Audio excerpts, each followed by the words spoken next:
লাল লাল tomato দিয়ে পোয়া মাছের অসাধারণ একটা রেসিপি এবং সাথে আছে পটল দিয়ে মাছের এবং টমেটোর অসাধারণ কম্বিনেশন। হ্যালো ভিউয়ার্স, আসসালামু আলাইকুম। সবাই কেমন আছেন? আজকে চলে আসলাম নতুন দুটি রেসিপি নিয়ে আপনাদের সাথে শেয়ার করতে। যদিও রেসিপি দুটি নতুন না, আপনারা এই রেসিপি দুটির সাথে অনেকেই পরিচিত, কারণ আমরা বাসায় কিন্তু সচরাচর সবাই মাঝে মাঝে টমেটো রান্না করে খাই, পটল রান্না করে খাই। তবে আজকে টমেটো রান্না করার একটা ইউনিক রেসিপি আপনাদের সাথে শেয়ার করব। আশা করি ভিডিওটি প্রথম থেকে শেষ পর্যন্ত দেখবেন এবং আপনাদের মূল্যবান মতামত জানিয়ে যাবেন। তো এখানে আমি টমেটো রান্না করার জন্য প্রথমেই আমি কড়াইতে পরিমাণ মতো হলুদ, মরিচ, লবণ, আদা, রসুন সবকিছু একবারে কষিয়ে তারপরে কিন্তু টমেটোটা দিয়ে দিয়েছি। এখানে দেওয়ার পরে কিন্তু আমি এখানে দুইটা কাঁচামরিচ দিয়ে দিয়েছি। তারপরে এটা ভালো করে নাড়াচাড়া দিয়ে বারবার নাড়াচাড়া দিয়ে ঢেকে দিচ্ছি এবং যখন এটা কষে এটা থেকে পানি বেরিয়ে আসবে এবং টমেটোটা একটুখানি সিদ্ধ হয়ে আসবে, তখন কিন্তু আমি এটার ভিতরে মাছ দিয়ে দিব। আমি কিন্তু আজকে পোয়া মাছ দিয়ে টমেটো রান্না করব এবং সাথে কিন্তু পাবদা মাছের ডিমও এখানে ইউজ করেছি। তো আপনাদের যদি পাবদা মাছের ডিমটা না থাকে তাহলে কিন্তু আপনারা এটা স্কিপ করতে পারেন। যাই হোক, আমি মাছটা দিয়ে এখানে টমেটোতে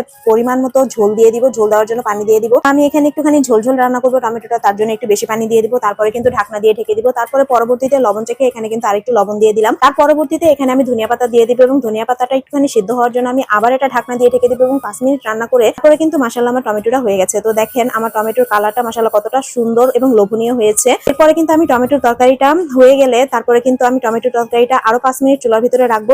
যখন এর ঝোলটা আরেকটু টেনে আসবে তখন কিন্তু আমি টমেটোটা নামিয়ে নিব। তো এই পর্যায়ে আমার টমেটো তরকারিটা রান্না হয়ে গেল। এরপর কিন্তু আমি চুলাতে একটা কড়াই দিয়ে মাছ ভাজার জন্য এখানে আমি দেখেন মাছগুলো কড়াইতে দিয়ে দিলাম তেল দিয়ে। তারপরে মাছগুলো যখন একটুখানি এক পিঠ হয়ে গেল তখন উল্টে পাল্টে ভেজে নিয়েছি এবং ভেজে নেওয়ার পর কিন্তু মাছগুলো আমি ভালোভাবে উঠিয়ে নিলাম। যেহেতু পোয়া মাছটা একটু নরম টাইপের হয় তাই এগুলো একটু সাবধানতাবশত ভাজতে হয়, আর না হলে কিন্তু ভেঙে যাওয়ার সম্ভাবনা থাকে। তো মাছগুলো যখন ভাজা হয়ে গেল তখন কিন্তু মাছগুলো আমি একটা একটা করে খুব ভালোভাবে সাবধানতাবশত উঠিয়ে নিয়েছিলাম। তারপরে কিন্তু আমি এখানে পটল দিয়ে দিব। যেহেতু আজকে আমি পোয়া মাছ দিয়ে পটল দিয়ে রান্না করবো সেহেতু পটলগুলো কিন্তু আমি এখানে একটুখানি ভেজে নিই। কেননা পটলটা যদি আপনারা একটুখানি লবণ এবং তেল দিয়ে প্রথমে ভেজে নেন সাথে একটু হলুদ ফাঁকি দিয়ে, তাহলে কিন্তু পটলটা অনেকটা পানসা লাগে না। আর যদি ভেজে না নিয়ে রান্না করেন তাহলে কিন্তু পটলটা মাঝে মাঝে একটুখানি পানসা লাগে। তো আমার পটলটা যখন একটুখানি ভাজা হয়ে যাবে তো এখানে আমি লাল লাল টমেটো দিয়ে দিব, কারণ আজকে আমি পটল দিয়ে টমেটো দিয়ে রান্না করব। তারপরে এখানে আমি পরিমাণ মতো আদা, রসুন, হলুদ, মরিচ, লবণ দিয়ে দিব। দিয়ে তারপরে আরেকটু আমি ভালোভাবে ভেজে নিব। যখন ভাজা হয়ে যাবে তখন কিন্তু আমি যেই কড়াইতে তরকারিটা রান্না করব সেই কড়াইতে তরকারিটা দিয়ে দিব। দেওয়ার পরে সামান্য পরিমাণ পানি দিয়ে আমি এটা ভালোভাবে ঢেকে দিব যাতে কষে ভালোভাবে কষতে থাকে। এটা ভালোভাবে যখন কষা হয়ে যাবে তখন দেখেন